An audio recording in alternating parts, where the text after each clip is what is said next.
Good afternoon, everybody, and welcome back to another episode of Women. I'm really excited this week. This is a topic that has so many aspects to it. We are going to talk about guest experience and expectation economy. We have quite a few experts in the panel, but before we start the session, I wanted to quickly talk about the event opportunity. This year, we are collaborating with Revenue by Design for the annual opportunity event. And, the public is listening to us. So they have a 50-50 female-male panel, which I am really happy about. And this year, they are going to talk about human vs machine. And as on my private life, I work a lot with artificial intelligence. I am more than engaged about the subject human-machine collaboration. So tune in. It's on the 11th of February in London at the Emirates Palace Stadium. And everybody who is going and wants to sign up, just use the code which we are going to put in comments as well, WHTT 10, and you get a 10% discount of the regular price. Thank you very much, and I see you in London on the 11th of February. Now, let me introduce you to our amazing panel today. First of all, Annika Polak, area guest manager for Czech Republic, Slovakia, and Hungary at Accor. Denisa Spinkova, who is an independent consultant in brand experience for hospitality. Sarah Kane from Guest Review, she is the marketing manager there. Vanina Najarian, who is the owner of Studio VN. And last but not least, Marion Murri from Switzerland. She is a customer success manager. Hi, ladies, good afternoon. Hello, good afternoon, everyone. Hello. It's such a pleasure to have you, and it's so amazing to see so many women on screen finally. So can you tell me just very quickly where you are all tuning in from? From Berlin. Yeah. From Hungary, from Budapest. From Berlin. South Africa. South Africa. So we are all across the globe a little bit, and I thank you so much for your time. So I would just jump in and ask you first, Annika, what is guest experience for you? Well, it's a really hard question in regards of guest experience because it has a lot of aspects in my point of view. But guest experience mainly for me is one point is from the guest side, that the guest has an unforgettable experience in any of the properties where he is staying among Accor hotels. And on the other side, guest experience starts with the employees, in my point of view, that the employees are really there to make the difference for the guests in the experience. And that's what we are focusing on more and more on Accor, to bring, let's say, the service in the center and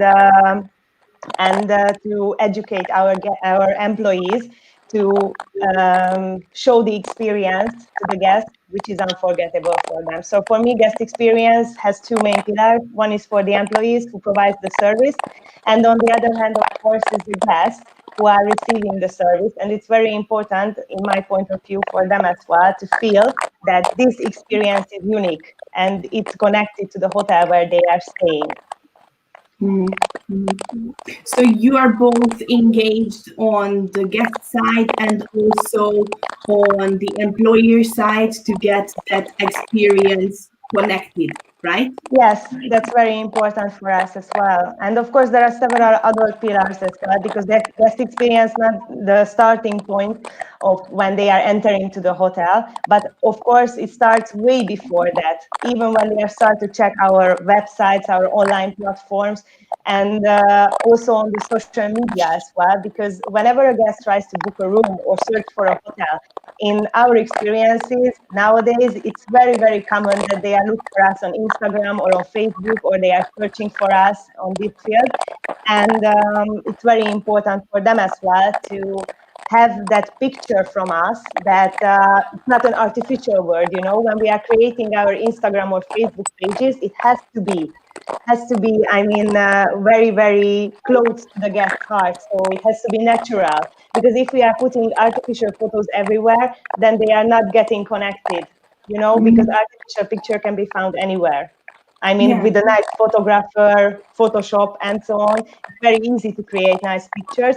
But I think what we as well experience when we are posting from something which is happening in the hotel, and we are connected with the guests as well on the photos, then it's getting more and more reaches and likes as well, because the people are really insisting to see the real side of the hotel, not the, let's say, the made by the photographer in a perfect angle of the room or from the hotel. Yeah, I always think that technology, so people should stay people, and artificial intelligence is there to be invisible and to make that work done, which cannot be, which can be done by human as well. But you have to concentrate on the guest and do that part of the service, right? Yes, that's true. No. I think tech's role should really be more to give time to the human beings to do human things and let the tech do things that the tech can do. Sorry, I couldn't hear you quite well. Can you just repeat it, Sarah? Thank you. No, I think that that technology's role should be to do the things that computers can do, so that the human beings can do the things that human beings can do. Yeah, that's so true. That's why it's, you know, very hard, because technology is coming. So it's seriously, it's knocking on the door, you know, for the providing the service like this. But you know, we are on the stage where we believe more. Of course, we use technical as well in the daily hotel life and so on. But mainly we are focusing on the people, because I think it gives it makes the difference when you are entering. And there are several hotels where it's not among our core brands, but I read several hotels that they are using, you know, robots and so on for check-in or either for going up to the room, which is, you know, one side it's very good, because robots usually they are not making the mistakes, let's say, because they are programmed. Only if the program is bad, then they are making the mistakes. But if the program is correct, then there is 100% tick, tick, tick, tick in all the fields. But the robots are not humans, and that's very important, because whenever there is a smile on the receptionist's face, or even the bellboy is welcoming you nicely and warmly, that's what it makes a difference instead of the robot or any other artificial intelligence, in my point of view. But of course, we can think differently. Yeah. Anybody else? What is guest experience for you? So I think it's actually really important to make sure that the technology is there to assist us with a lot of tasks we are not willing to do. And we would rather outsource this because they are mundane, they are repetitive, they are not the value of hospitality, they are just tasks. And that's where the importance of human connection and hospitality and consistency and providing that service is actually really important, because that's the type of work that is not, it's not a checklist, it's a training, it's a feeling, it's how you create this environment for people to think it was memorable for them.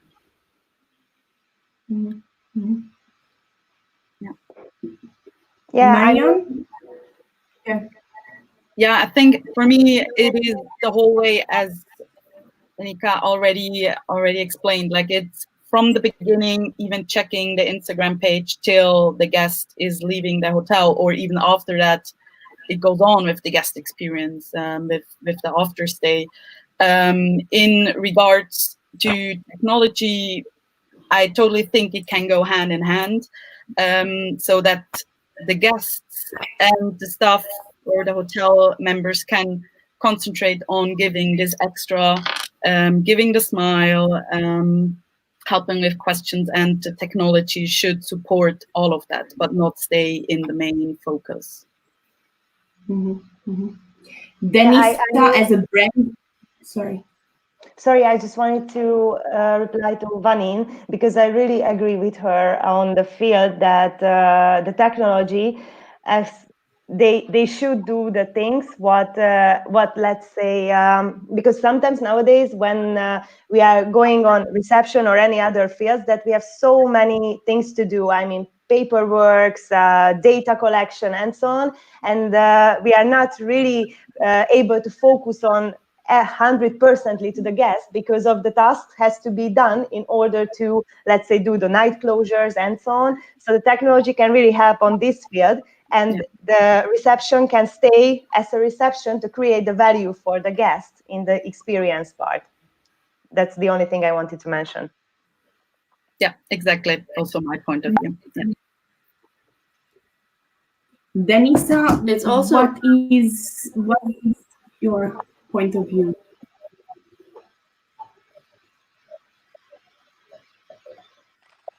Oh, there we go. If I heard correctly, it's difficult to hear what is experience. So, followed by what Sandra mentioned, for me, it's about the people, because it's the employee. Well, your voice is kind of. And along with that is the partners, it's the providers. We cannot really hear you, Denisa.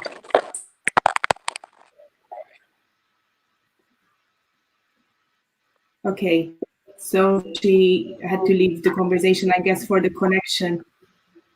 Let's just jump into the next question quickly. What is, from your point of view, we have been talking about it a lot, but to get just a simple other point of view, what are the expectations of the travelers nowadays? It's always a very hard question, that what are the expectations, because we have to see it on different angles as well, because first of all, there are generations as well, of course, and what we experienced and what I also experienced, because I was working 8 years at the front desk, so I in a 5-star and 4-star hotel. So usually the people, the elder age, like between 60 and up to it, or even earlier, they are looking for the communication. I mean, they are looking for the talk, the chit chat, and they are happy to share the experiences, the emotions, and so on. But in regards for example, the younger generation, they are also eager for the information, but not very good in the communication part, because of, this, let's say, nowadays issues with the mobiles and so on, that they are using the mobile phones and they are just looking down on it and not even communicating. This is what we are experiencing as well with the younger generation. So for them, to attract them, that's where we need the technology as well, to attract them a bit and to give the attention. And also, if we are not using the technology, what we are doing is to attract the persons who are in this specific age. Usually we are doing some social media games where they are with hashtags and where they are able to share their photos and so on, and they are able to win something, and they are starting to get more curious, instead of the older generation who is curious in the communication part. So when you are asking like, how was your trip, or how are you, what do you want to see, or is this your first time, then in Budapest or in any other cities, they are happy to share and they are happy to answer. So that's what my experience is during the 8 years. Do the expectations of getting a personalized service, whether it's communication face to face or mobile communication, did these personalized experience expectations increase? Communication is always better, because when you are on face-to-face and when you are started to get the attention, even if you are getting the attention through explaining the social media game or explaining something else, I think face-to-face communication is always the key. And it's always the key to the success, let's say, because you are getting the connection with the guest, because he remembers for you, remembers for your face, and he can get easily connected even to the hotel, even to the city. So if you are nice and giving the nice first impression to the guest by personal communication, then I think it leads the way to the other services as well. I'm asking everybody the same question. How do you see the expectations changing from the guest side? So I think the expectations have become a lot more visual with the use of social media and technology, and it also has given a certain aspect of visual identity that they all expect when they walk into the venue. And the aspect of hospitality needs to evolve to understand that it's a conversation. It's always been a dialogue, the art of hospitality, and maintaining the conversation in a new way that is understandable to new generations who are very impressionable. They use different tools, but that doesn't mean they are not human. They still have the same urge of being understood, being seen, and being talked to. So even though it's very on a visual level, we have an expectation of how the hotel is going to be. Nothing is going to replace the fact of how we feel, how the comfort of the temperature was when we walked in, how the receptionist greeted us, how they helped us to find our way or discover the city. What was the lighting like? What did it smell like? Did I wake up to this smell of the chocolate croissants in the morning in the lobby? All of these things are the aspects that social media cannot give. Very good point. Very good point. You just immediately made my mind think about all these experiences of relating the experience staying at the hotel, even if it wasn't the fanciest one. I used to stay a lot in Paris, and I walked down, and there was the smell of the croissants that have been made in the kitchen, because they knew, okay, we don't have this big service, and design maybe was very kept simple, but they created this breakfast experience. So people actually at this specific hotel that I'm talking about, people tried to come into the hotel because they thought it was a coffee shop, because the people looked so happy having breakfast. So yeah, I mean, I am from technology, so I always think about technology. Talking about temperature, I went once to a hotel where they had all this technology on the wall to control the temperature, and I was like, it would be just so nice to, press a couple of buttons, not using the fingerprint or voice automated system. It's just it's simpler than that. It should be simpler to create that comfort. There you go. I think it was you who mentioned that it should be seamless. And I think that's really important. Seamless also, but simpler. It shouldn't be complicated for a guest to improve their experience. Yes, it shouldn't. The experience shouldn't be about the technology. All parts of the hospitality experience should work seamlessly and simply together. Even if from the background what we see is quite complex, what the guest sees should be a simple, seamless, harmonious experience. Yeah. Marion, you are from Sweetbed. You are doing a lot of in-room communication. Is that in-room communication, is that a part of commodity? Is that a part of service? How would you put yourself? Yes, definitely. In my point of view, and what I'm also recommending my guests, that if you use technology, it always should fit into your branding, your guest experience journey, and not being a total USP. It should fit in the hotel experience. That means also to take into your team, your recommendations, maybe something like that. So it should not be something, which takes a lot of effort to use, especially for the guests. Should be easy and also easy to integrate in the daily work life of the hotel. Mm-hmm. Eniko, is something like in-room communication, for example, for you as part of the service or part of, for example, an upselling opportunity? So it's more like an inside sales tool? You know, in our case with Accor, we just last year we started the paperless project, which is meaning that inside the rooms we are not using any paper materials. It's all uploaded on the screen, so the guests can easily search, like on a website in the hotel rooms, and it's in the 3- and 4-star hotels are available. We are usually putting the hotel informations on the screen.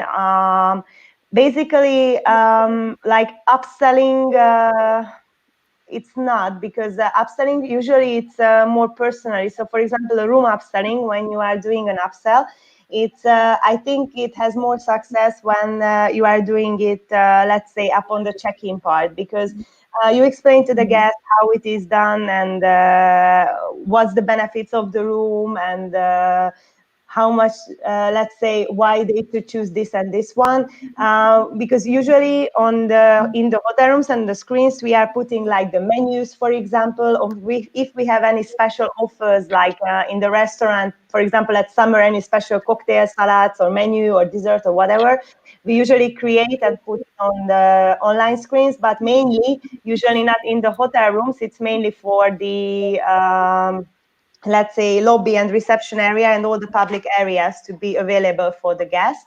But before that, when we did not have this paperless project in the hotels, we used to put some flyers and leaflets. But as soon as we stopped this one, all the materials are on this website, let's say. Yeah. I mean, and we just seen sorry.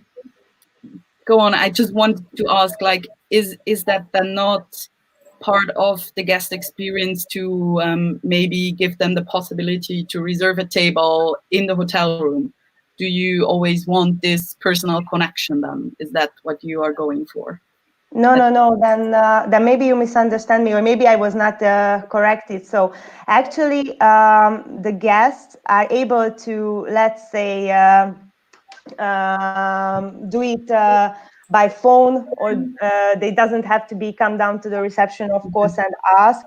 But mainly at Accor, we are insisting on the communication, but we are also on the technology side, and we are also knowing that we have to, let's say, make our guests feel more comfortable and more, let's say, feel like home. So we are not insisting on this connection, let's say, but as guest experience manager and all around the guest experiences in Accor, we are insisting on the personal communication, because in the case, for example, whenever let's say loyalty guest is coming back and a higher category like platinum, gold, and so on, we are usually welcome them personally and show the room and tell the hotel facilities on the way up, and it really makes the difference among the guests. And it has really a connection when, for example, he's coming back for the 5th or the 6th time and calling you by name, like, "Hi, oh, I remember you, I know you, Eniko," or any other name, who is accompanying to the guests. So in my, let's say, experiences, personal connection is very important. Very, very big buzzword that you just said. Ladies, is there such thing as loyalty? I know you will ask this question. I shouldn't be the first one always, so let's start someone. I think there is such a thing as loyalty, but I think that for the modern guest, it's evolving somewhat. I think that guests used to show their loyalty by coming back again and again and again to the same place.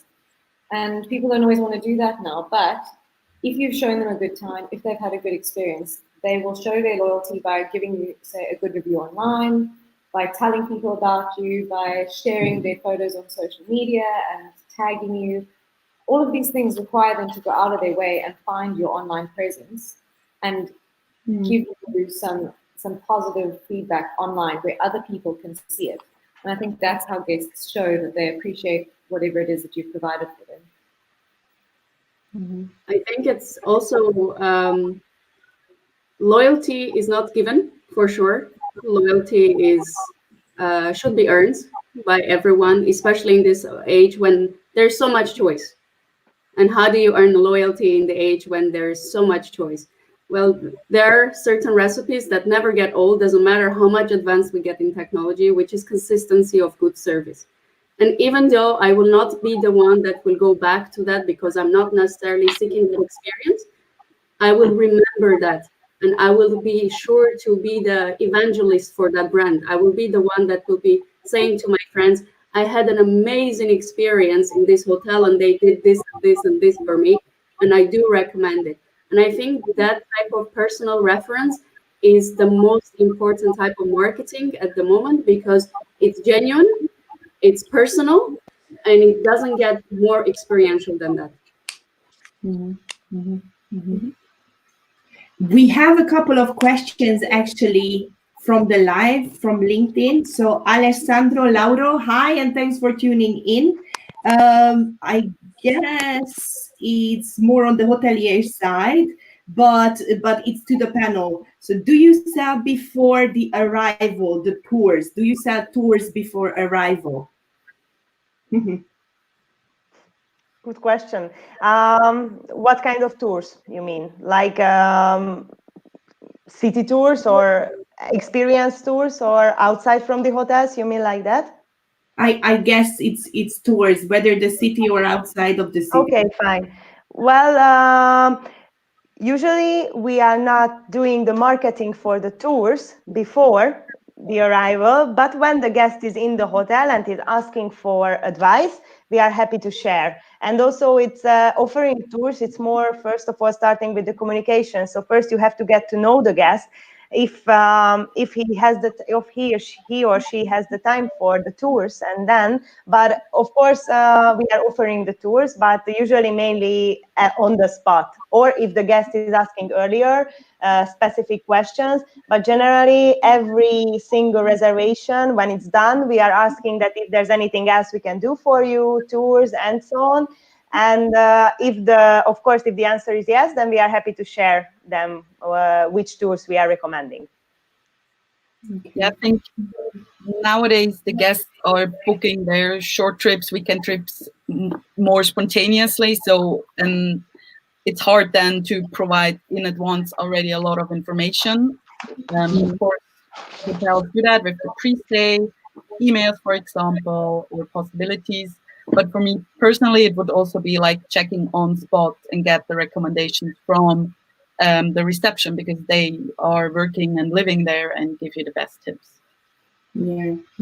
Just again, a little bit of a personal note. My first job, actually, when I was still at high school, was taking the trains in Budapest as well, at the main train station, go to the borders, and tourists that were coming from Munich, from Prague, from Krakow, we were selling them on accommodation. So we were selling them hotel rooms, apartment rooms, hostels as well. And we were actually selling tours on the spot as well. So it's just reflecting that was 2004, 2005, how the actual guest journey changed from you being pitched on a train going to your destination to now I book everything online. By the way, the challenge back then was if somebody already came with an online reservation, to change their mind and rebook to another hotel.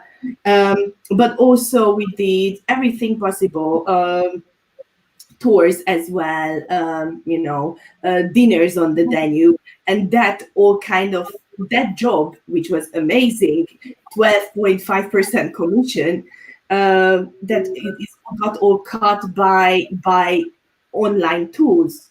So I think also now, speaking of guest experience, everything that we are so hanging on to stay offline is going to organically change at some point to be automated, and only the real things that Svetlana was just leaving a comment online as well, that by the time the guest arrives, everything should be prepared and digitalized, so that when the guest comes to the desk, it's already everything prepared. So that's another process that is being digitalized already. And I think the in-house experience is also going that way, unless not substitutable of that, what Vanina was referring to as well, the very personalized experience, the smells, the impressions, the temperature, the texture, that you cannot feel. It was just a little story of how actually the world changed, and it doesn't stop to amaze me. Let's jump to the next question. We were talking loyalty. How do you think in general loyalty can be? So Vanina was talking about the design experience. Annika was talking about the communication experience.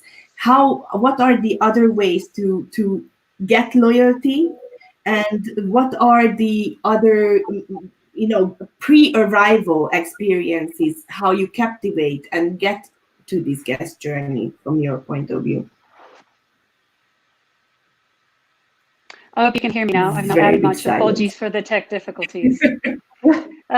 So for me, look, I always say it has to do what it says on the tin. So I think what's absolutely critical when it comes to loyalty is to deliver on the expectations you've set out, and do it consistently. Earlier around customer feedback, and I think that's absolutely, yes, customer feedback is the number one critical point, because that's what allows you to understand what drives loyalty, what makes your customers to book, to recommend, and to return back to your property or whichever the service is. So it has to be seamless, it has to be consistent, and it has to deliver on what you've promised. Mm-hmm. Mm-hmm. You have quite a lot of experience, having been at Radisson for a number of years.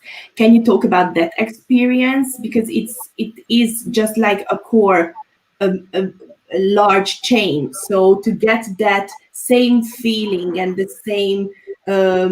same impression amongst all the hotels, how can you go towards that?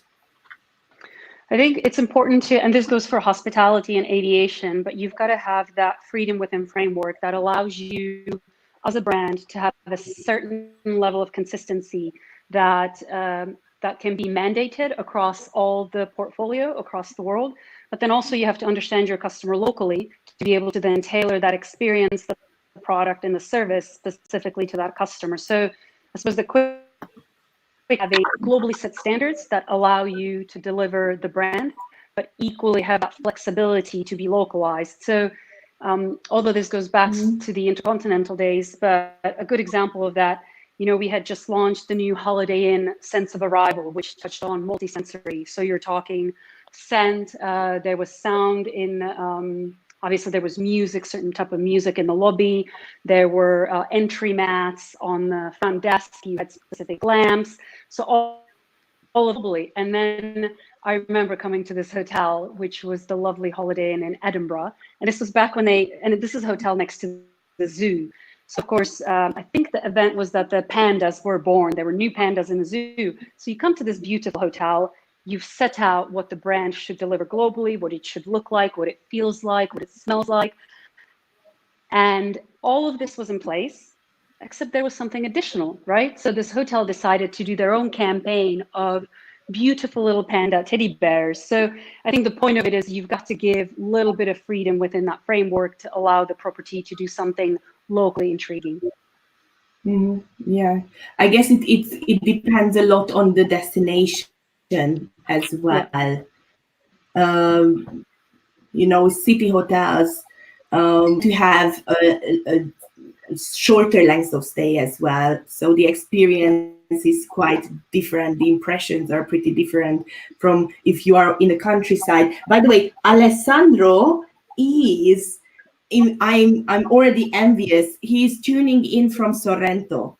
So that makes a hell of a lot of difference in experience from when we are talking, for example, Brussels or even Budapest. Yeah, but it's a very good point to keep it on a brand level, but also do for each property something locally. Now, Alessandro's next question is again quite specific, but he's asking, free amenities in the room, does it make a difference, like a bottle of wine? That's to anybody in the panel. I've got an opinion on that, right? Free amenities in the room, if I understood you correctly, yeah? Yeah.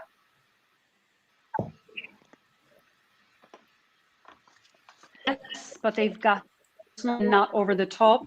Is that there's a P&L that has to be delivered and in line with margins. So I think you have to be conscious of how is it, what's the question with that amenity and who is it for? So I think the more you can personalize the in-room amenities, the better. I think we actually had an interesting anecdote with one of our clients. They had been going back and forth about having tea and coffee facilities in the room for a long time. And they're quite an avant-garde brand, willing to break the mold. But some of their management said, no, we absolutely have to have tea and coffee in the room. And some of them said, why don't we just try putting it in the lobby and see what happens? And eventually they decided, well, let's ask the guest what matters to the guest. And so they put it in their guest review survey and they said, did you use the tea and coffee facilities in the room? How much of a difference did that make to your stay? And their feedback from their guests was, we don't actually care. As long as I can get coffee, without having to do my hair, I'm happy to go to the lobby if that's where the coffee is.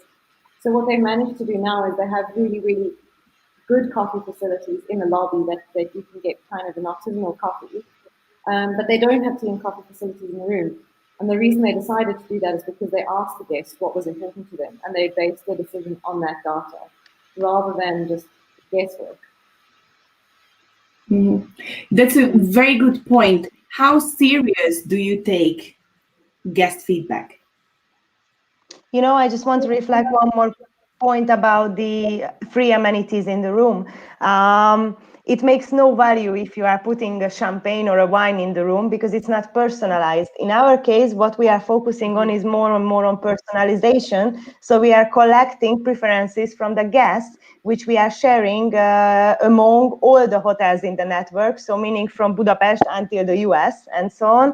So whenever a guest is coming to our hotel, we are checking this system. And if it's written like the guest has a favorite type of, for example, cheese, or he has a preferable football band and he loves this player and so on, we try to make something like very, very personalized. For example, I will show you an example. I will mention you an example. We had one of a 3-star property, and one of the guests was a really big fan of one of the Hungarian football teams. And what the guys did, they consulted with the trainer of the football team, and there is a whole stadium for this football team, and they just brought one of the chairs from this stadium, which is connected to the football team, and all the football members, they signed the chair, and that they provide to the guest. And the guest was he was mentioning on social media, mentioning on TripAdvisor, mentioning everywhere. And even he sent us a thank you note. So we are doing this to please and to surprise the guest. And it's not just like this. You can even surprise a guest. For example, we had one of a couple who were staying let's say for a few months, one of them in Budapest, but the other one of them was in London. and the guy was preparing a nice gift to the lady, and he was asking us to help to provide this service. So we were just connected then through the phone, and let's say we provided the message, and also the guy was sending a nice picture, which was putting in the frame, and we surprised the lady that his fiance was, let's say, on the picture in the room. So that's what it makes a difference. But putting a bottle of champagne and without knowing that even I like the champagne or not, it's not giving a difference, because personally, I don't like wine. So, okay, I know that I have a lot of enemies now, but personally, I don't like wine, or very few types. And for me, putting a wine into the room is just like, thank you, I'm bringing it home to my boyfriend, and that's all. So it's not. Yeah. Yeah, it's knowing about your guests and targeting it the right way. And It does SweetPad, I would go back to technology. Does SweetPad recognize some sort of difference between the guests? Can you specifically target, let's say, guests? Technically speaking? Not from the system itself, but of course we are just kind of a helping hand to the reception or the hotel itself. Like, actually it is whatever knowledge the reception has, he can reflect on the tablet. Like, also, for example, you could have sent this picture on one of our tablets. That's possible. And sending welcome messages, birthday messages, something like that. But it's always in connection with the hotel employees, of course, because they have the knowledge and they know their guests. You know, we are using as well a kind of system in the hotels, which where the guest can, let's say, connect to us if there is any issue inside the hotel room or with any of the things. And it's, I think it's really useful. I don't know if, because it's working like, you know, you just connect it to the Wi-Fi, and then there is a pop-up window comes up and asking how is your stay, and if there's any issue, or if guest giving a lower number, of course there is another extra window coming up, and the guest can share it with us so we can react on the spot. And I think it's very important, because when you are receiving a guest review, when the guest left and he's writing that, okay, I had a nice day, but this and this and this were not okay, and ta-ta-ta-ta-ta.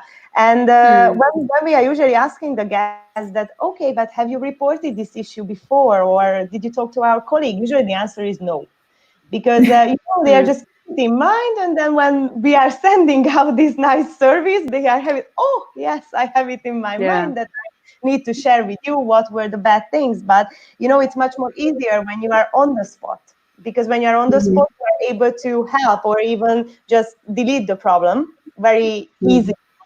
But for example, when the power went off from the remote control, for example, it's very easy to replace it, and it's like 2 minutes. But whenever the guest is not mentioning, or is not mentioning that he had a bad smell in the room or anything like that, these are the things which can be solved on the spot. So it's what you said, that's why it's very important to have this kind of technical topics in the hotels to solve this on spot. I would add, Annika, we had done some work back at Intercontinental, which actually, and what was fascinating, what we learned is through this program, is that when there's a problem or an issue, if we could empower, train, and engage our teams to respond to that issue immediately on the spot with given parameters, then that person is more likely to score the hotel higher on the overall satisfaction. Yes. So the idea is that once you have an issue, if you provide quick single contact resolution,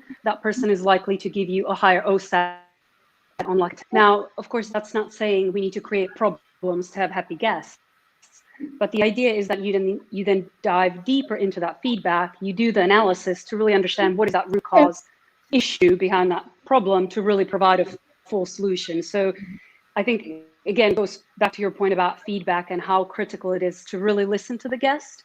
Yes. And I would just add listening, both quantitative, qualitative, online survey, but also now listening across the digital channels and really measuring the online customer sentiment to understand what they're saying about you and how you're doing. Yeah, for sure. I think it's actually very important to understand one thing, that the guests will provide feedback, real-time feedback, if he feels the environment is right. And how does a guest feel that the environment is right? Because because he knows that, or she knows that the staff, they're welcoming, they're open. The environment, when the staff is trained to do it on the spot, and they're welcoming the feedback, and the attitude of the staff is visible, it's like how they come to work, then you would be more likely to report an issue, then you would be more likely to interact. And it's a way more rewarding to come out of a certain issue with the level of training and level of expertise that you have, then just have a perfect experience and have guests smiling at you. Because to construct this dialogue, you need to provide an environment with the team, with the hospitality team, and tell the guests it's okay if you comment on this. It's okay if you can tell me how could I improve my service, or would you prefer this? I think this environment is actually very important for the guests feeling comfortable to express themselves in real time. Yeah, I also Yeah. think that technology can really help there, because yes, you should have this atmosphere for sure in the team, in the hotel, but not every guest feels that secure still to give his feedback directly face to face.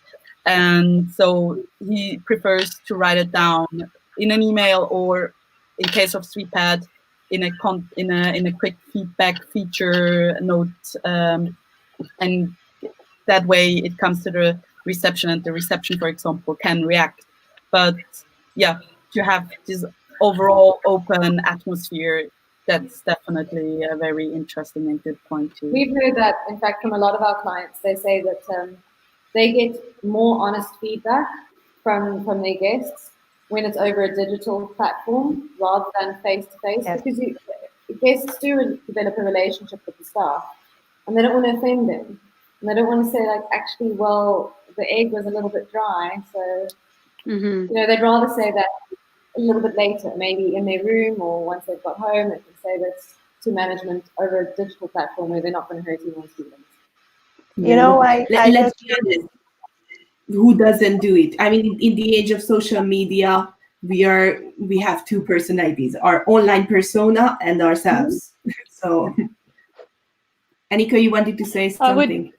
I just wanted to mention that, in my previous experiences, what I was just thinking it over when we were talking about these feedbacks, that I remember that if I have the reputation score after let's say, the personal feedbacks, all the hotels were like 100, because I remember clearly how many times I asked this receptionist, like, how was your stay? Really, everything was fine?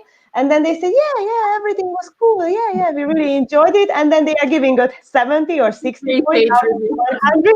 And, I was like, okay, these are two different people, who are sharing the let's say, experiences. So on one point that, of course, in, let's say, in a perfect life, it could fit easily that everyone is nice at the reception, and let's say everyone and the guests are open for them to share the problems or the issues what they are having during the stay. But generally, what we were saying before, that with technology, it's much easier. Like, it's like, when you are like fighting on Facebook, with the comments, because no one can see you. You can be anyone, and then you can simply disappear. So that's the same thing on the technology side. When the guest is writing that, okay, I will write that I'm missing this, and I don't like this, but I'm not going to say it in person, because it's much easier to do it through the technology, because I don't have to give my face and my reactions to the let's say, to this point. So that's why I think it's much easier. Since we're talking women in technology, and this is a company that I've not worked with directly, but last year working in aviation, one of the things that we looked at, and this is specifically in airport lounges, right? So quite similar to a guest room. You always want to understand how the guest is experiencing the airport lounge, how they move around. But there was a company that actually has taken it to another level in terms of IT, in that they're able to track, where allowed, they're able to track the GPS on the telephone as well as body heat sensors. to be able to map how the guest flow is. So really to understand, are they queuing up at the buffet? Are they spending more to check-in? So do we need to address check-in queues? Do we address additional coffee station? So it was quite incredible technology that's out there. So I think it's fantastic to talk about feedback channels. And like you lady said, that technology plays an absolutely critical role in that, but it's then intriguing to look at where that's going even further. Yeah. Oh, great. I never heard. Of course, I'm not in the topics either. Just a quick one. So we've got a lot of engagement on the session. Paula says the experience should start before the hotel lobby, and we have a lot of technology to help us with that. AI chatbot, 360 degrees tour, virtual reality. Also, the experience must go on after the checkout. And she also says loyalty programs can bring a lot to the table if they are actually attractive. Yeah, we talked about on the personalization side. Yeah. Now, I just want, because we are running out of time a little bit, I want to start with a little game that we are doing for the first time. And because, of course, we are doing guest experience, I would display to you to do. So the game is called Cool or Fool. Ladies, do you have your cool and fool sheets prepared with you?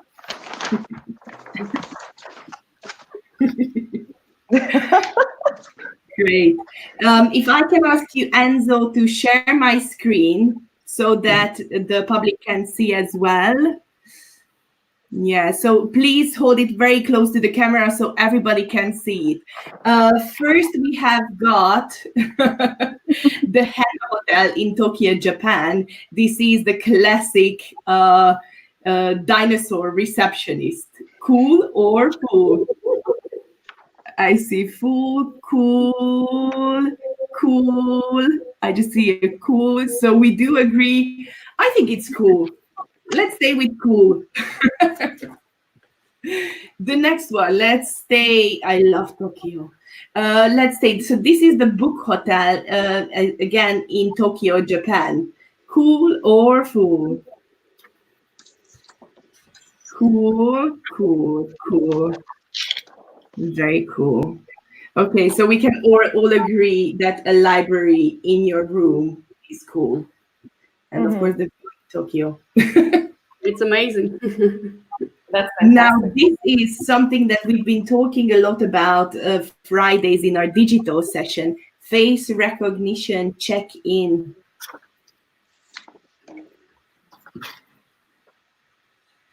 Cool, cool, cool.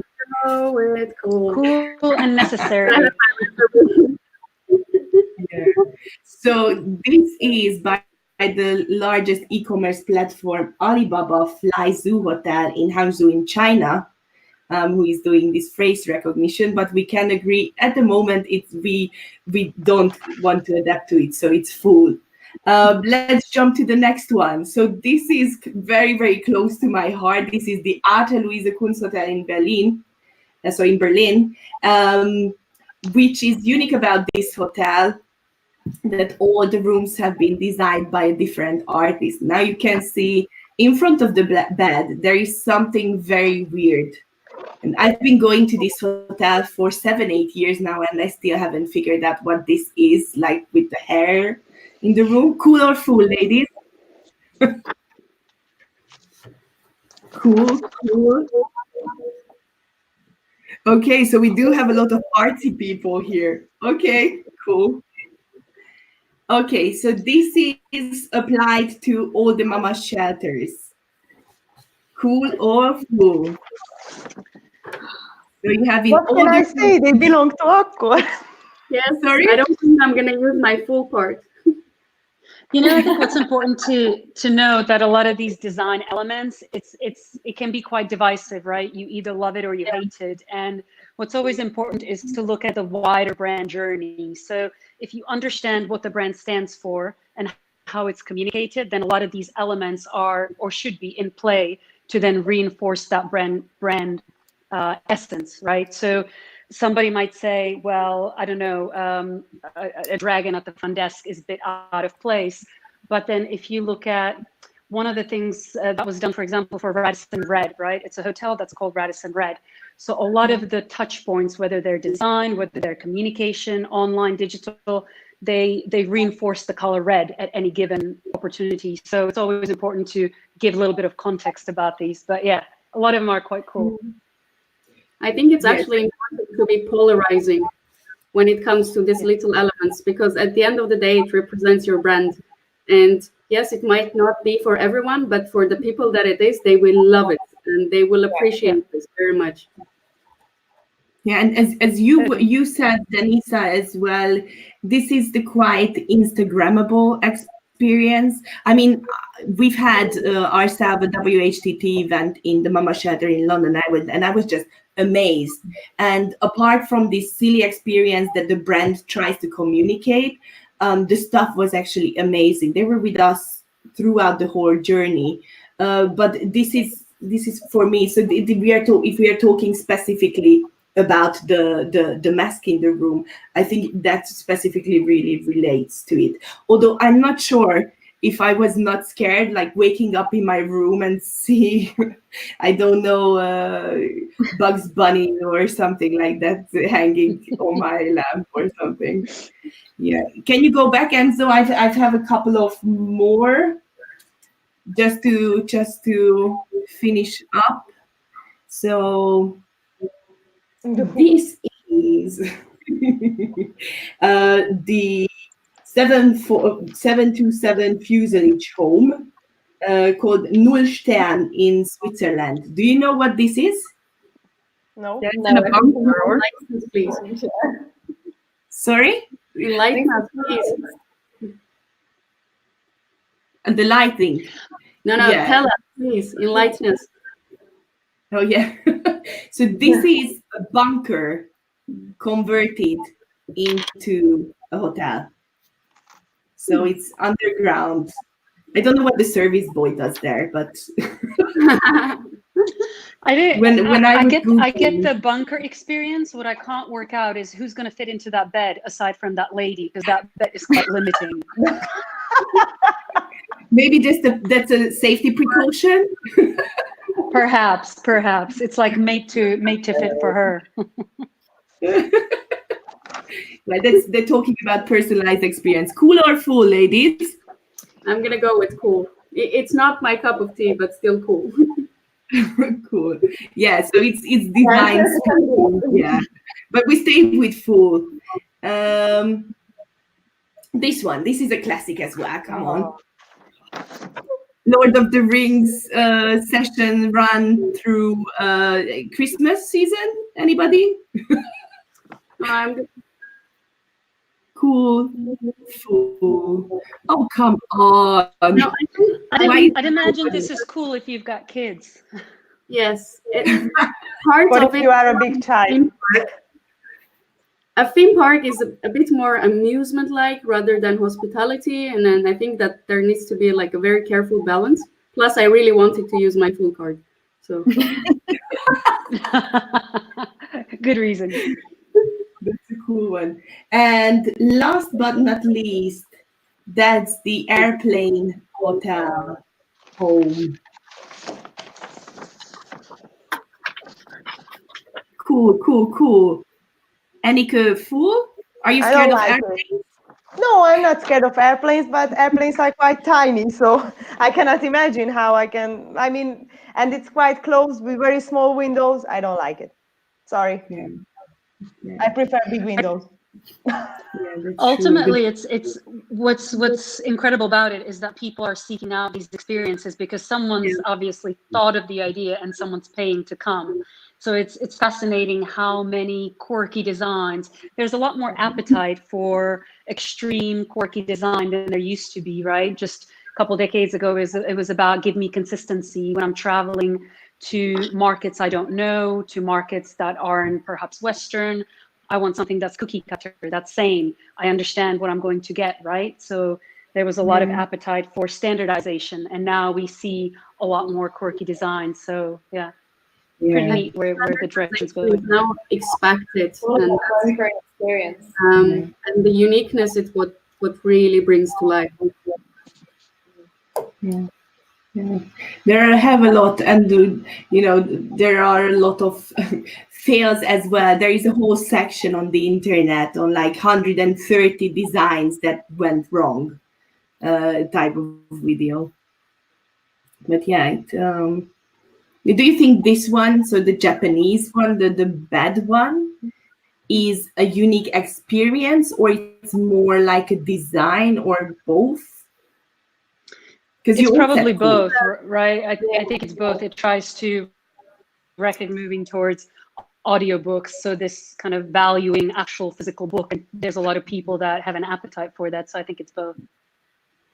I think this is actually designed for people who really love books, and this hotel definitely knows who they want to attract. It's not for everyone, and they're very comfortable with that this is for people who love doing this.